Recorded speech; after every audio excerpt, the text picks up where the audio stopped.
Շատ դեպքերում այցելուներն են նշում տղամարդիկ, որ խուսափում են նման դեպքերում հարաբերություններից, որովհետև նկատել են արունահոսություն եւ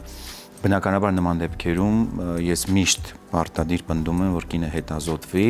եւ որպես կանոն պարզվում է, որ կնոջ մոտ առկա է միոմա։ Այո, իրավացի եք իհարկե, ցավոք սրտի, որ դուք ուղղորդում եք կամ ձեր պես լավ մասնագետները միանշանակ այդ դեպքում կանայք դիմում են եւ տեսնում են, որ իրենք ունեն արգանդի միոմա, իսկ այնինչ կարելի է ժամանակին կանխել թե միոմատոզ հանգույցի մեծացումը, թե ընդհանուր կնոջ ապրելակերպի բարելավում ապահովել եւ դրա հետևանքով էլ սեռական զուգընկերոջ, հա։